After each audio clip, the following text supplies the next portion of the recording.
Ok, entonces, lo que vamos a ver ahora en la sesión número 2 de educación cívica, ok, es en este caso los derechos humanos, ¿correcto? ¿Cuál es el concepto? ¿Cómo podemos entender este concepto de derechos humanos? Son todas aquellas normas, ya, reglas, si quieres entenderlo así, que reconocen y protegen la dignidad de todos los seres humanos. Ya, según la lectura dice que estos derechos rigen la manera en que los individuos viven en sociedad y se relacionan entre sí, al igual que sus relaciones con el Estado y las obligaciones del Estado hacia ellos. A ver, ¿esto qué quiere decir? Que en este caso, tú tienes, cuando naces, solamente por el hecho de nacer, ya, tienes en este caso ya protegido ciertos derechos que son inherentes a ti, es decir, que de alguna manera se te tienen que cumplir, ¿ya? Que en ese caso, en la no realización te puede afectar incluso hasta en lo más vital, ¿ok? Y que esos derechos son reconocidos por la sociedad, por nuestra comunidad y también por el organismo que dirige esa comunidad, que es el Estado. Las leyes relativas a los derechos humanos exigen que los gobiernos hagan determinadas cosas y les impide hacer otras. Las personas tienen responsabilidades, así como hacer valer sus derechos, deben también respetar el derecho de los demás. Ningún gobierno, grupo o persona individual tiene derecho a llevar a cabo algún acto que vulnere esta garantía. Ahora, ¿cuáles son las características? ¿Cuáles son las características de los derechos humanos? Primero, universalidad.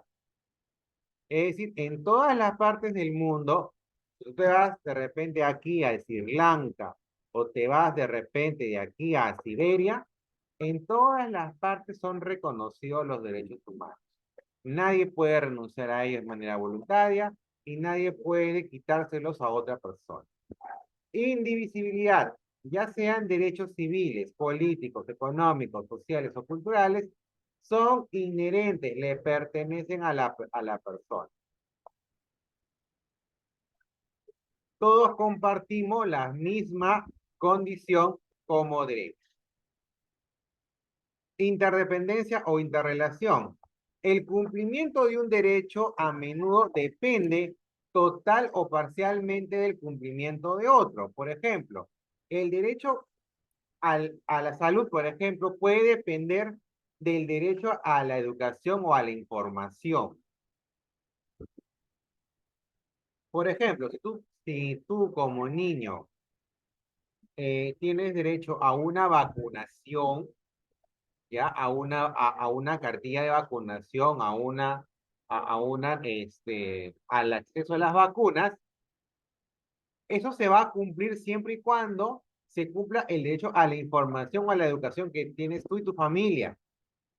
Si ustedes no ejercen ese derecho a conocer lo que les corresponde, entonces no van a poder cumplir el derecho a la salud.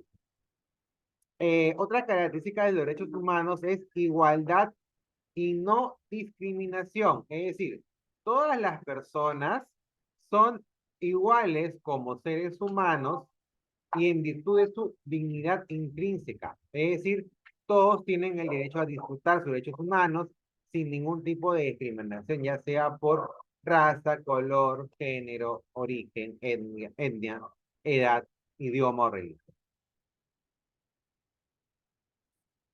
Ahora, en cuanto a la participación y a la inclusión de las personas en el ejercicio de los derechos humanos, todas las personas y todos los pueblos tienen derecho a contribuir, a disfrutar, a participar de manera activa y libre en el desarrollo civil, político, económico, social y cultural, a través de lo cual los derechos humanos y las libertades fundamentales pueden hacerse efectivos. ¿Ya?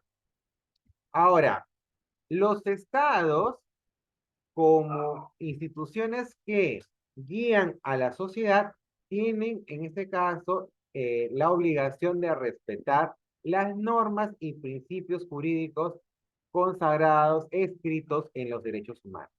Cuando no sucede esto, los titulares de estos derechos, las personas perjudicadas, pueden entablar un proceso ante un tribunal competente o ante otra instancia judicial para exigir la reparación apropiada en conformidad a las normas y procedimientos previstos por ley. Es decir, si por ejemplo el Estado o una posta te impide a ti la vacunación, que es tu derecho, tus padres pueden exigir ante un tribunal una especie de compensación por, en este caso, este impedimento. Ya, los derechos, el ejercicio de los derechos humanos se da para todas las personas, ¿ok? Y si el Estado o alguna institución pública o privada no los cumple, está sujeto a una sanción. Por eso es que en este caso, los derechos humanos son una parte, de alguna manera, indivisible que nace con nosotros, porque de alguna manera nos garantiza ese crecimiento que en ese caso debemos lograr para poder, en ese caso, amoldarnos a esta sociedad.